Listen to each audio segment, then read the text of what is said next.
एक छोटे से गांव के किनारे घने जंगल के पास एक पुरानी और टूटी फूटी सी झोपड़ी थी। उस झोपड़ी में गरीब किसान धनिया अपनी बूढ़ी माँ और बेटी गौरी के साथ रहता था। धनिया के पास बस कुछ छोटे छोटे खेत थे। उन्हीं खेतों में मेहनत करके वह अपने परिवार का पेट पालता था। हर दिन सुबह सूरज निकलने से पहले ही धनिया उठ जाता। ठंडी हवा चल रही होती, आसमान में हल्की लालिमा होती और गांव के ज्यादातर लोग अभी गहरी नींद में होते। लेकिन धनिया अपने पुराने हल और बैलों को लेकर खेत की तरफ निकल पड़ता।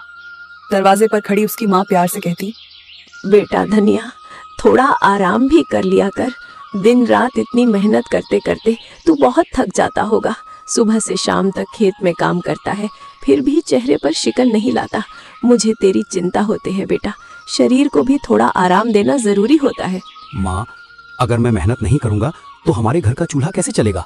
हमारी ज़रूरतें कैसे पूरी होंगी? मुझे पता है मेहनत मुश्किल होती है, लेकिन यही हमारी ज़िंदगी का सहारा है।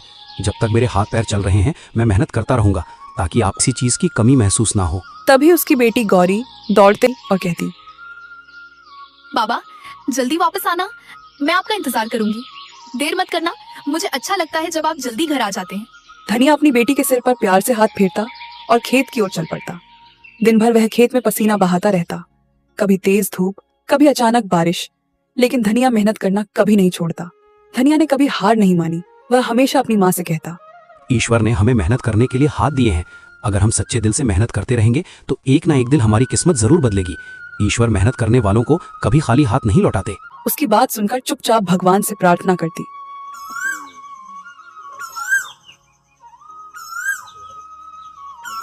बाबा, आज मैं जंगल के किनारे से कुछ लकड़ियां लेकर आई हूँ, ताकि घर के काम में थोड़ी मदद हो सके। अकेली गई थी? बेटा, जंगल के किनारे अकेले जाना ठीक नहीं होता, वहाँ खतरा भी हो सकता है। हाँ बाबा, मैं अकेली ही गई थी।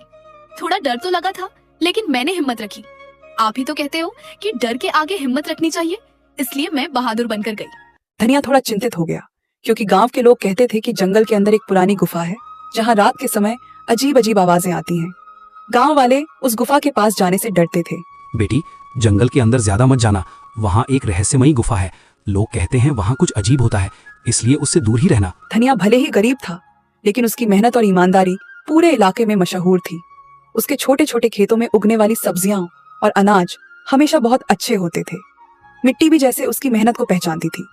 वह अपनी फसल में कभी कोई मिलावट नहीं करता था, न कोई दवा जरूरत से ज्यादा डालता, न ही लालच में आकर अनाज में कुछ मिलाता। यही कारण था कि जब भी धनिया अपनी फसल लेकर बाजार जाता तो उसकी सब्जियां और अनाज पलक झपकते ही बिक जाते।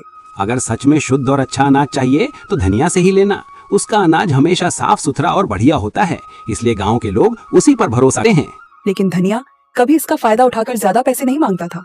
मेहनत का सही दाम मिल जाए वही मेरे लिए बहुत बड़ा है। मैं ज्यादा दौलत या बड़ी चीजों की चाह नहीं रखता।